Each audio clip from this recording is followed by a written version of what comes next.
Hi, it's Christina with the Sisyphean Journal. The National Abortion Federation is, the good housekeeping seal of approval of abortion facilities. Anytime there's any kind of scandal, death, malpractice, fetuses disposed of, the press runs to the National Abortion Federation, gets all kinds of quotes from them about the outlier and how you should just turn to the National Abortion Federation to find safe, legal abortion care. Imagine how surprised I was when I looked at the 1991 annual report for the National Abortion Federation and saw Abu Hayat's name on their membership rolls. Abu Hayat, aka the Butcher of Avenue A, won such notoriety ripping the arm off a 32-week baby during a botched third trimester abortion that at Life Dynamics, we quipped that even the hate mail was coming with clippings about him. And none of the coverage noted his NAF membership. Just like with Kermit Gosnell, that close association with the movers and shakers of the abortion lobby is something that either sails under the radar of the media or they deliberately cover it up. This guy, he was a scumbucket. So, Sophie McCoy was 17 years old and raising a toddler son while she was trying to finish her studies at Clara Barton High School. She learned that she was pregnant. On September 17th of 1990, Sophie went to the office of the Butcher of Avenue A, who she had no reason to believe was anything but a reputable doctor. She was accompanied by her mother and the husband of an operator of a clinic identified in medical board records as Willoughby Avenue Clinic. Don't know anything about them so far. Come back next year, maybe I'll know more. So Sophie and Carmen returned to Hayat's office the next day to pay $300 for Sophie's safe legal abortion. Sophie was given intravenous medications which put her to sleep. She was kept there about 4 hours and discharged with a prescription for antibiotics. That evening, Sophie was bleeding and had abdominal pain and was a little short of breath. The next day, September 19th, she was struggling to breathe, so Carmen took her to Kings County Medical Center. Sophie was admitted with vaginal bleeding, chest pain, and shortness of breath.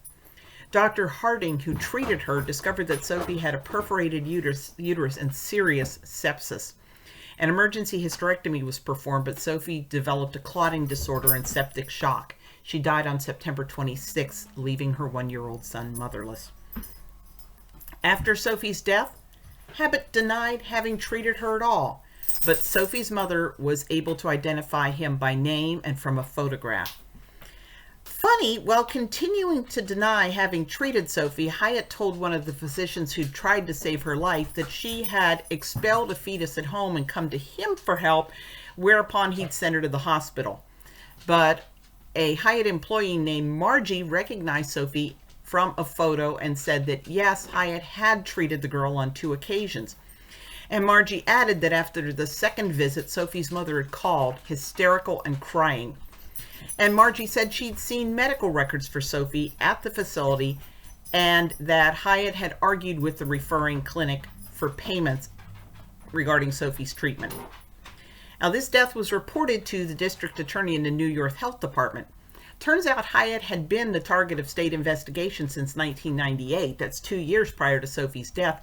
But the complaints about him weren't considered serious enough to warrant a quick action. They were mainly paperwork things and just minor bits of malpractice, nothing alarming. Further investigation after Sophie's death indicated that Hayat might have been using dirty instruments when he performed Sophie's abortion, leading to the fatal infection. But nobody took action until he pulled the arm off an infant during an abortion attempt in 1991. That child, Ana Rosa Rodriguez, was born at a nearby hospital with her right arm ripped off at the shoulder. When Ana Rosa's mother went public, all hell broke loose and women came forward with complaints of malpractice and sexual abuse.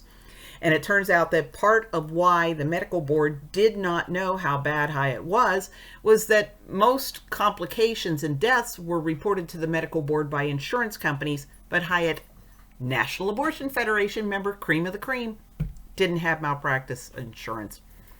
So Hyatt was arrested, charged with assault and illegal third trimester abortion, and was convicted. And I'm not sure where he went.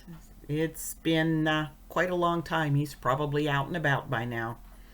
But this was good enough for the National Abortion Federation, the butcher of Avenue A.